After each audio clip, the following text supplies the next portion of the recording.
तो कैसे आप सभी लोग? ये लाइव इस चीज़ के लिए बनाया जा रहा है, सबसे पहले तो आप सभी से मिलने के लिए कि आप सभी को मैं मिल कर के बता पाऊँ, कह पाऊँ, आपको शुभकामनाएँ दे पाऊँ।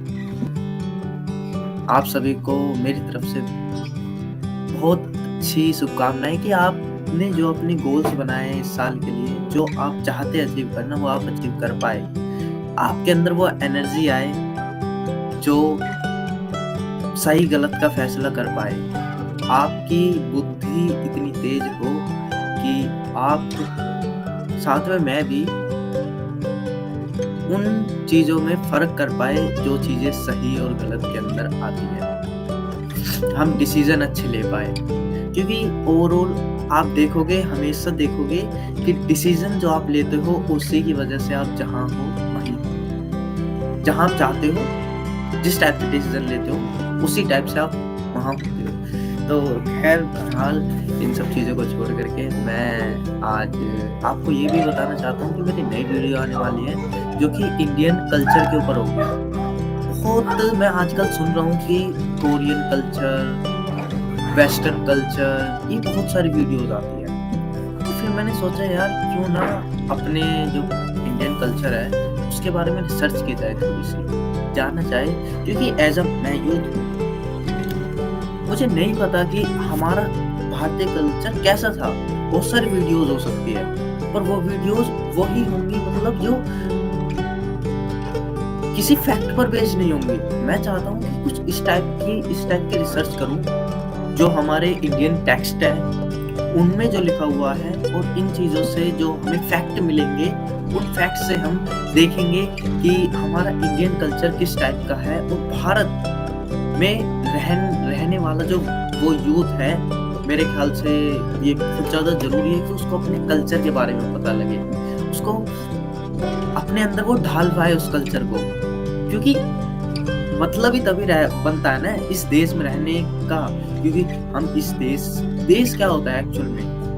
देश का मतलब होता है उस देश की एक पॉलिसी है या कोई कल्चर है, एक जो उस देश के लोग उसको फॉलो करते हैं। जैसे कि मोटा-मोटा जो हमारे देश के मेन कल्चर्स है जिनमें से आता है कि जिनमें से हमारे जो प्रधानमंत्री उन्होंने बताया भी था वासुदेव कुटुंबो, मतलब पूरी दुनिया हम फैमिली की तरह देखते हैं, परिवार की तरफ देखते हैं। तो ये सिर्फ कहने की बात नहीं है, ये सच में कल्चर है। ऐसा नहीं है कि ये चीज़ अभी की है, ये बहुत पहले से है और मैं इसी के अंडर में वीडियो लाने वाला हूँ, इंडियन कल्चर के बारे में कि किस तरीके से उन्होंने काम किया इसके ऊपर। खैर, और दूसरी बात मैंने पहले आप सभी से कहा था कि हम ऐसी सीरीज़ स्टार्ट करेंगे जिसके अंदर हम जो रियल बिज़नेसमैन हैं, उनके एक्सपीरियंस आपके साथ शेयर करेंगे। तो मैं चाहता हूँ कि एक्चुअल में वो नहीं हो पाया। बहुत से रीज़न्स हैं लेकिन मैं नहीं दूँगा उन रीज़न्स में से कोई सा भी एक्सक्यूज़। बट देखिए,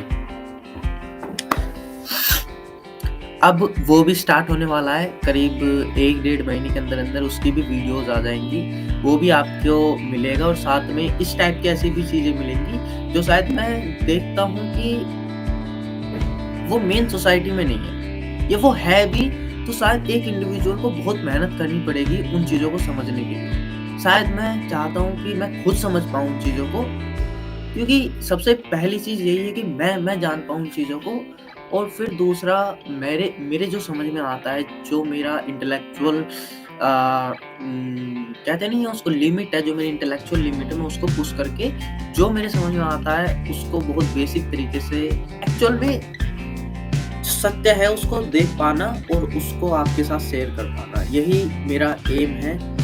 इससे ज़्यादा कुछ नहीं है, कुछ भी नहीं। आपके लिए नहीं बल्कि मेरे लिए, क्योंकि truth is permanent, only truth is permanent, this is true. So हम जो भी बोलेंगे, जो भी करेंगे वो ट्रुथ के बेसिस पे करेंगे, बाकी नहीं करेंगे। करेंगे भी तो थोड़ा बहुत अगर एरर आता है, क्योंकि overall who I am that body, I am that mind and इंसान हूँ, इस वजह से शायद गलतियाँ हो सकती हैं, लेकिन इस दिमाग को अगर हम जो हमारा परसेप्शन है, परसेप्शन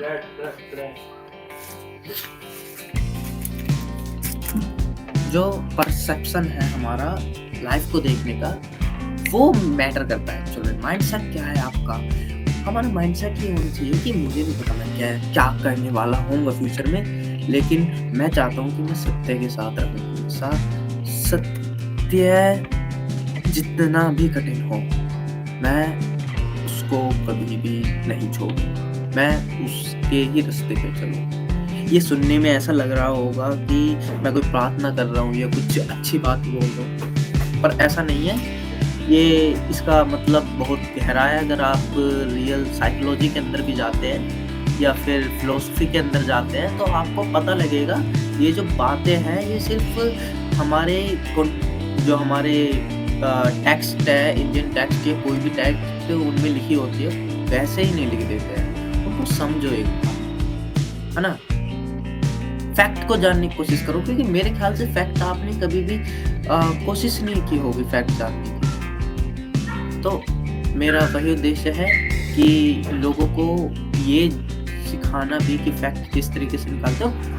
खुद को सबसे पहले खुद को ये सिखाना कि फैक्ट किस तरीके से हम ला सकते हैं। तो इसी के साथ आप सभी को ढेर सारी शुभकामनाएं इस नए साल की। चाहता हूँ कि आप भी अपनी ज़िंदगी में कुछ ऐसे गोल्स बनाएं। अगर आपकी ज़िंदगी इतनी अच्छी नहीं है, बहुत बेकार ज़िंदगी है, बहुत दर्द भरी ज़िंदगी है, मतलब पेनफुल है, तो ये याद रखना कि this is not the last. See, जिंदगी बहुत बड़ी है, इसके अंदर अगर आपका बेकार टाइम आ रहा है तो ऐसा होता है, ये फैक्चुअल चीज है कि आपका अच्छा टाइम भी आएगा।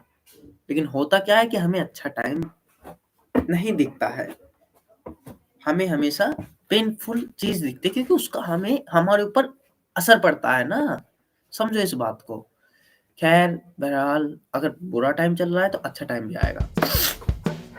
इसी के साथ मैं